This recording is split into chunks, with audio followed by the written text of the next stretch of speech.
Hello and welcome to Black History Matters 2025. Today, we are looking at one of the most overlooked stories of the American Revolution, the role of Black and Indigenous soldiers in the fight for independence. Specifically, we'll be focusing on the Black Regiment at the Battle of Rhode Island, a group of Black Americans and Indigenous soldiers who played a pivotal role in one of the war's key battles. Their contributions challenge the traditional narrative of the American Revolution as one fought and won by a specific class of men, and reminds us that this country gained its independence with the efforts of a myriad of people, including those who are suffering discrimination. Learning about the Black Regiment at the Battle of Rhode Island reminds us that from the beginning of our nation's history, the United States has been constructed and won by the efforts of Black, brown, and white people alike. By the 18th century, tensions between the 13 colonies and Great Britain had reached a breaking point. The colonies resented British taxation without representation and various other laws imposed by the British. They sought independence, leading to the outbreak of the American Revolutionary War in 1775. Some contexts that led to the Revolutionary War were the French and Indian War, which occurred from 1754 through 1763, and which was a costly conflict between Britain and France over control of North American territory. While Britain emerged victorious, the war left it with enormous debt, leading Parliament to impose new taxes on the American colonies, such as the Stamp Act of 1765 and the Townshend Act of 1767, which fueled colonial resentment. Additionally, in an effort to avoid further conflicts with Native American nations, many of which had aided the French in the fight during the French and Indian War, Britain issued the Proclamation of 1763, which prohibited colonial settlements west of the Appalachian Mountains. Many colonists, especially land speculators and settlers eager to expand, viewed this as an unjust restriction on their economic and territorial ambitions. The combination of economic burdens and perceived British overreach throughout these taxation laws as well as restrictions contributed to the growing colonial unrest, ultimately setting the stage for the American Revolutionary War. I provide this context because it is important to understand that the American Revolutionary War was not fought solely for a loosely defined concept of freedom. Instead, it was largely fought because colonial elites in the original 13 colonies wanted to protect their economic control and privilege, while many other Americans sought to expand their territory, regardless of treaties with Native American nations. Therefore, while taxation without representation was part of the reason that the Revolutionary War began, so was the desire to expand at the detriment of Native American sovereignty, and of course to expand the land that could be cultivated with enslaved labor. The War for Freedom exposed deep contradictions in the American ideal. While white colonists fought for independence, hundreds of thousands of enslaved Africans, and to some extent free Black people, remained in bondage or lived as second-class citizens, and indigenous nations faced continued land dispossession and violence at the hands of white settlers. During the 1770s, the 13 American colonies had a significant population of enslaved people, particularly in the South. By the time of the American Revolution, there were approximately 500,000 enslaved Africans in the colonies, making up about 20% of the total population. Slavery was deeply entrenched in the economies of the southern colonies, where large plantations relied on enslaved labor to produce cash crops like tobacco, rice, and indigo. In the northern colonies, slavery was still present, but on a smaller scale, while enslaved individuals were working in households, docks, and small farms. Meanwhile, North America remained home to a vast and diverse indigenous population, with estimates suggesting between 1.5 to 2 million indigenous people spread across hundreds of nations. These nations, including the Cherokee, Haudenosaunee, or the Iroquois Confederacy, Shawnee, Creek, and many others, controlled vast territories and played key roles in the geopolitical struggles between the British, French, and American colonists. many indigenous groups found themselves caught between competing colonial powers, forming strategic alliances based on their interests. However, the American Revolution, as subsequent westward expansion, would increasingly threaten their autonomy and land, setting the stage for decades of conflict and displacement. Therefore, during this time, both Black and Indigenous people were caught between competing alliances. Some fought for the British, who promised enslaved people their freedom if they joined the crown.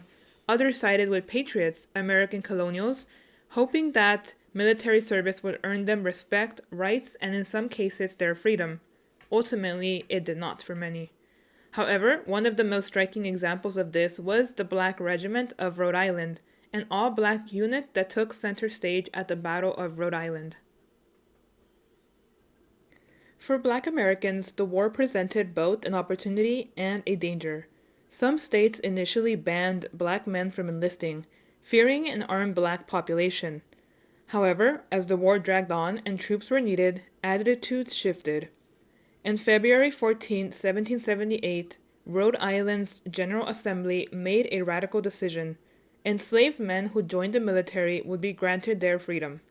This led to the creation of the First Rhode Island Regiment, commonly referred to as the Black Regiment, as it was primarily composed of Black American soldiers, although it also included indigenous men and some white men as well.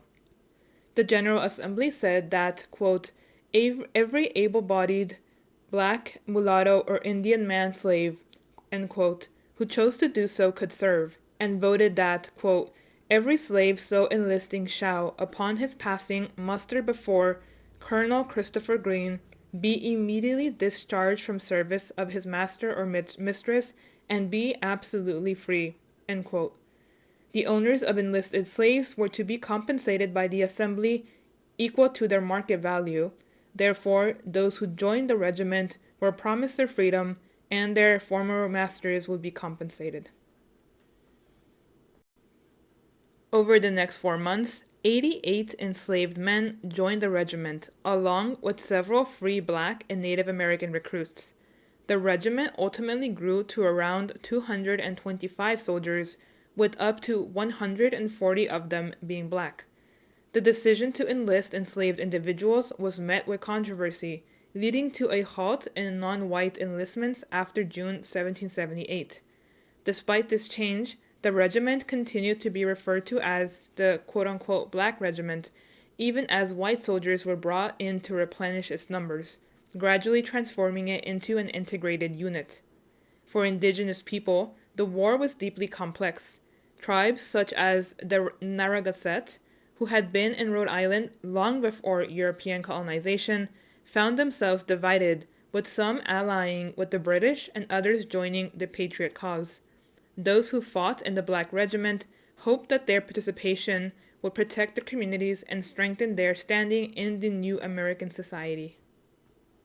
The Battle of Rhode Island, fought on August 29, 1778, was a significant engagement in the American Revolutionary War as part of the larger effort to expel British forces from Newport, Rhode Island.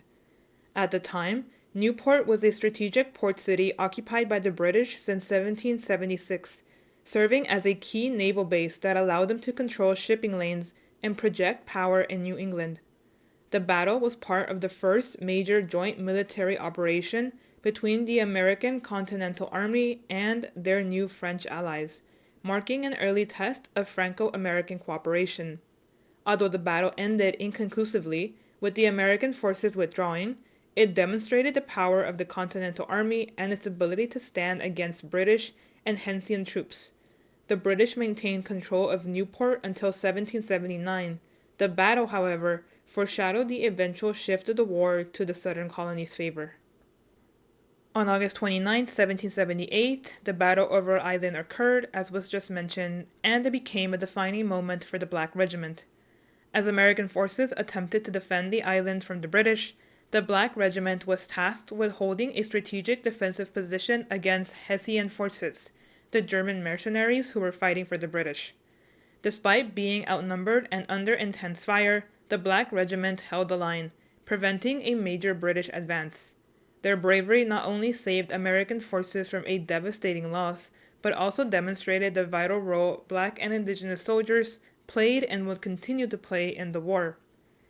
This battle was one of the few instances in the Revolutionary War where a predominantly Black unit saw direct combat, and their performance dispelled the racist myth that Black Americans lacked the courage or ability to fight.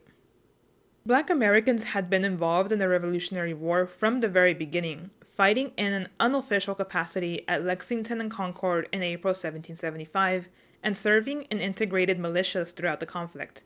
However, the Continental Army officially barred Black recruits from enlisting between November 12, 1775 and February 23, 1778. Despite this restriction, enslaved men were frequently forced into service by their owners, who sought to avoid enlisting themselves, often without offering their enslaved men any freedom in return. As British officer Frederick Mackenzie observed in June 30th, 1777, the Continental Army was so desperate for soldiers that it enlisted enslaved men, paying their owners a bounty of $180 and half of their pay, while the enslaved soldier received the remaining half and a mere promise of freedom after 3 years. Sometimes that didn't even come to happen. One of the few units in the Continental Army to serve through the entire war, the Black Regiment participated in major battles from the Siege of Boston to the final disbanding of the Continental Army on November 3, 1783. The Rhode Island General Assembly had already promised freedom to the formerly enslaved men who fought in the war. On February 23, 1784, they took further action by passing a law that prohibited any person born in Rhode Island after March 1, 1784, from being enslaved. However, the law did not immediately free those who had already been enslaved. Instead, it required that children born to enslaved parents be financially supported by the town where they were born. At the same meeting, a colonel of the Black Regiment, having promised his men that he would advocate on their behalf, continued to push for government recognition of their freedom and fair compensation for their military service. Despite these promises, many Black veterans struggled financially. In June 1784, 13 Black veterans of the Rhode Island Regiment hired a lawyer to petition the War Department Accounts Office for the back pay they were owed. The image you see on the screen is one such Black back pay check. Their financial struggles were widespread, prompting the Rhode Island Assembly to pass a law on February 28, 1785, ensuring that any formerly enslaved soldier who was sick or unable to support himself could receive care from the town council where they lived. Some of these veterans stayed in Rhode Island, while others moved to 100-acre plots of bounty land granted to them in states like New York or Ohio. However, for most, economic hardships persisted. Many who survived into their 50s or 60s found themselves in dire poverty, worsened by the economic depression following the Revolution. The Black Regiment at the Battle of Rhode Island is a crucial chapter in the history of the American Revolution. It challenges the idea that the war was solely fought by white colonists and highlights the interconnected struggles of Black and Indigenous people. Their participation in the war did not immediately result in their freedom or equality. Many Black veterans faced continued discriminations, and Indigenous nations continued to be displaced. However, their actions laid the groundwork for future struggles for civil rights and recognition. For example, during the attempts to desegregate the armed forces in the 20th century, many looked back to the long history of Black and brown American military service. The United States Army was officially desegregated on July 26, 1948, when President Harry S. Truman signed Executive Order 9981. Understanding their contributions, the contributions of the Black Regiment that is, reminds us that the fight for freedom has always been multiracial. The American Revolution was not just about throwing off British rule.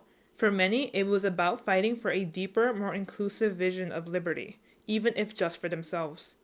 One that was not fully realized in their lifetimes, but which battle continues to shape our world today. Thank you for joining us for this episode of Black American History 2025. Be sure to check out our upcoming videos as we continue to explore overlooked stories from Black American history. The next video will be available on Friday, February 21st on our YouTube channel. If you'd like to leave any feedback on this particular video or the program, the link on your screen will take you to a survey where you can leave this feedback. The survey is also linked in the video description. You are also more than welcome to contact the National Abolition Hall of Fame and Museum at the contact info on your screen, or to leave a comment in the comment section below. Thank you.